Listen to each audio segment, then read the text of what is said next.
बात की जाए कुंभ मेले की। 2025 का ये जो कुंभ मेला लगा है, जिसमें लाखों लोग रोज स्नान कर रहे हैं और यहाँ पे जिस भी दिन शाही स्नान रह रहा है उस दिन करोड़ों की भीड़ लग रही है। और इस करोड़ों लोगों में लगभग 30% लोग ऐसे भी रहते हैं जो कि बहरूपिया होते हैं। मैं ऐसा क्यों कह रही हूं? क्योंकि एक दिन ऐसी एक घटना घटती है जिसको सुनने के बाद हर कोई हैरान सा रह गया, परेशान सा रह गया। एक महिला जो कि बिहार की रहने वाली होती है, पति पत्नी दोनों इस प्रयागराज में पहुंचते हैं नहाने के लिए। बाकी तभी एक दूसरे से दोनों बिछड़ जाते हैं। इसके बाद जो महिला है एक बाबा के शरण में जाती है और बाद में जो बाबा उस महिला के साथ करता है वाकई चौंकाने वाला खुलासा होता है। तो आखिर ये क्या मामला था, इसको सिलसिलेवार तरीके से जानने की कोशिश करते हैं। इसके लिए हमारे साथ वीडियो में अंत तक बने रहिएगा। नमस्कार, मैं सावित्री यादव यस के क्राइम सफर में आप सभी का स्वागत करती हूँ। उम्मीद है यस के क्राइम सफर की सारी फैमिली अच्छी होगी, अपना ख्याल रख रही होगी। आज इस सच्ची घटना को लेकर मैं आप लोगों के बीच हाजिर हूँ। बेहद निंदनीय और बेहद अपराधीकरण है और साथ ही ऐसे लोगों को सख्त से सख्त सजा मिलनी चाहिए। मैं बात कर रही हूँ एक महिला जिसका नाम उर्मिला होता है। उर्मिला की उम्र लगभग 38 साल। पति का नाम सौरभ यादव जिसकी उम्र लगभग 45 साल और ये रहने वाले बिहार के जिला दरभंगा के होते हैं। और एक कुंभ के मेले में इसी 2025 की मैं बात कर रही हूँ, नहाने आते हैं। पहले उर्मिला कहती है अपने पति से कि ऐसा कि आप जाओ नहा के आओ। जो सौरभ यादव है वो कहता है कि ऐसा है कि मैं सारे सामान की देख रेख कर रहा हूं, तुम पहले नहा के आओ। इसके बाद उर्मिला जो है वो नहाने के लिए नदी की तरफ चली जाती है। बाकी जैसे वो नहा के वापस आती है अपने पति को पाती नहीं। इसमें वो घूम घूम के अपने पति को ढूंढने लगती है और इसके बाद रोने लगती है। बाकी वो थोड़ी सी होशियारी दिखाती है, थोड़ी सी चालाकी दिखाती है। वो पुलिस वालों की मदद लेती है, पुलिस वालों के पास जाती है और साथ ही अपने जो है कि पति के बिछड़ने के बारे में बताती है। वहां से अलाउंस होने लगता है। पुलिस वाले कहते हैं कि इस स्थान पे बैठ जाओ, हो सके तुम्हारा पति आए, जहां अलाउंस हो रहा है वहीं आके ढूंढेगा, तो तुम यहीं बैठी रहना, कहीं जाना नहीं। और दिन के लगभग 4-5 बार उसके पति का नाम लेके अलाउंस होता है। बाकी दोनों एक दूसरे से बिछड़ जाते हैं, पति वहां आ नहीं पाता। पत्नी अब उसी भीगे कपड़े में पूरे दिन बैठी रहती है, अपने पति का इंतजार करती रहती है, रोती रहती है। अब धीरे धीरे शाम का अंधेरा होने लगता है। तभी उसकी नजर एक पास ही एक टेंट रहता है, उस टेंट पे पड़ती है। और जब टेंट पे पड़ती है जिसमें कि एक महात्मा जी बैठे होते हैं, सोचती है कि वहां आग जल रही है, थोड़ा आग के पास बैठूंगी तो शरीर में गर्माहट आ जाएगी और कहीं ना कहीं से मेरे पति अगर जो ढूंढते हुए आएंगे तो जरूर मैं उनसे संपर्क कर लूंगी। अब वो जब टेंट में जाती है आग के पास अपने हाथ पैर को सेकने लगती है। इसके बाद वो महात्मा जी हैं उससे पूछते हैं कि अच्छा तुम अकेली हो? तो कहती है कि मैं अकेली तो नहीं आई थी बाबा, मैं पति के साथ आई थी, पर हम दोनों एक दूसरे से बिछड़ गए हैं। अभी तक मेरे पति मुझसे ढूंढ रहे होंगे, मैं भी उन्हें ढूंढ रही हूं, पर अभी तक मिले नहीं।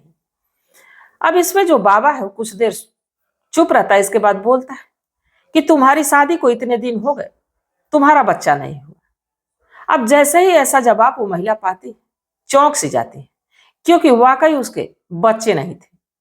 अब जब इस बात को सुनती तो कहती है कि बाबा आप मेरे बारे में कैसे जानते हैं? तो इसके बाद वो बाबा कहता है कि मैं तो इतना जान रहा हूं कि तुम्हारे बच्चे होंगे, तुम्हारे पे ऊपर ही कोई साया है, अगर जो मैं झाड़ फूक कर दूं तो जरूर बच्चे होंगे।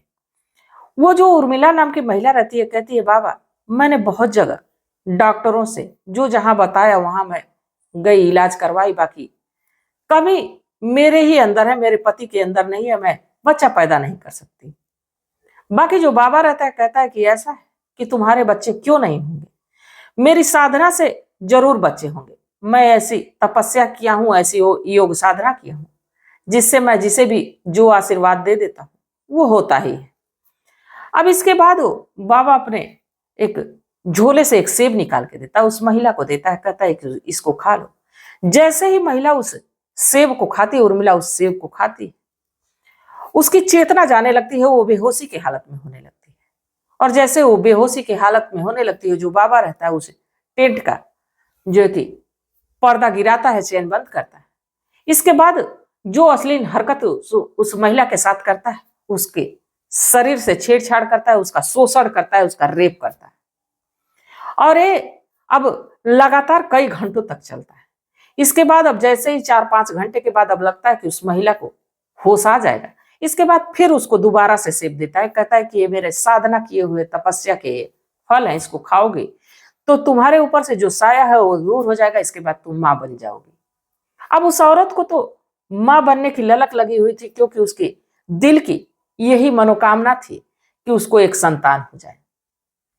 अब वो ये तक भूल गई कि मैं आई हूं कुंभ मेले में और मैं अपने पति से बिछड़ चुकी हूँ, क्योंकि वो नशे में हो जाती है। वो जब वो सेब को दोबारा से खाती है, फिर से वो चेतना उसकी वापस चली जाती है, फिर से वो अचेत अवस्था में हो जाती है, फिर से जो वो महात्मा रहता है, जो साधु के रूप में बहरूपिया रहता है, इस महिला के साथ अनैतिक कार्य करता है। धीरे धीरे वक्त गुजरने लगता है और वक्त के साथ कैसे लगभग 3 दिनों का वक्त गुजर जाता है, अब इसे महिला को भी नहीं पता।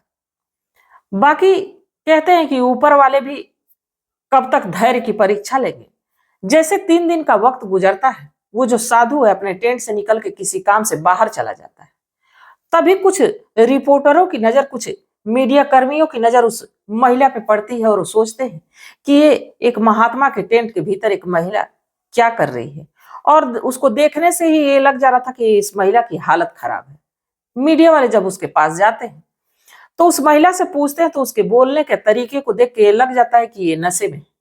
वो कहती है कि मैं कुंभ मेले में नहाने आई थी, मेरे पति से मेरा बिछड़ाव हो गया और ये जो महात्मा यहाँ हैं, ये बड़े पहुंचे हुए महात्मा हैं और इन्होंने जो मुझे जड़ी बूटी दी है, जो मुझे साधना का फल दिए हैं, मैं उसको खाऊंगी तो जल्द ही मैं मां बन जाऊंगी।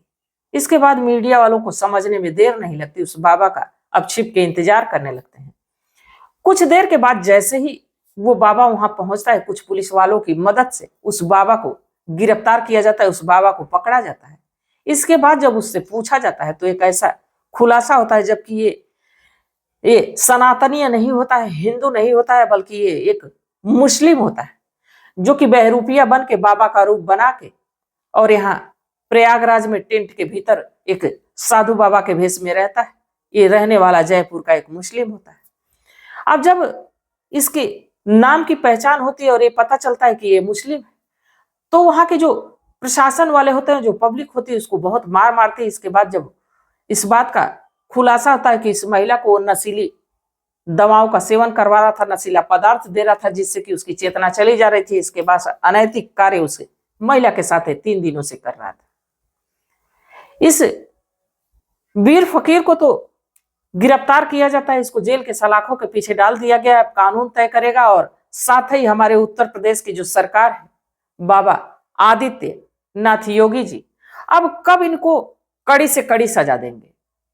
पर बात की जाए कुंभ मेले की, तो इसमें 100% में से लगभग समझिए तो 30% बहरूपिया घूम रहे हैं, जो लोगों को ठगने का काम कर रहे हैं, लोगों को बरगला रहे हैं, लोगों को पूजा पाठ करने के नाम पे टीका लगा ले रहे हैं और साथ ही लोगों को ठगने का काम कर रहे हैं। कह रहे हैं कि मैं वहां आपको जहाँ पे त्रिवेणी है वहां पे स्नान करवाऊंगा, इस बहाने उनको वहां ले जा रहे हैं, पूजा पाठ कराने के बहाने उनको जो है कि तमाम तरह की चीजें उनको नुकसान पहुंचा रहे हैं, उनसे पैसे ले रहे हैं, उनको झांसे में लाके उनके साथ अनैतिक कार्य कर रहे हैं।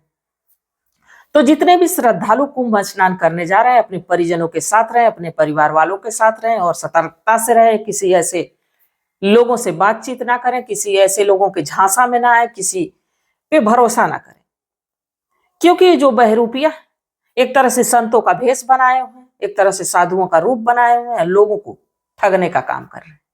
तो आप लोग इस चीज से सतर्कता से बचे रहिए।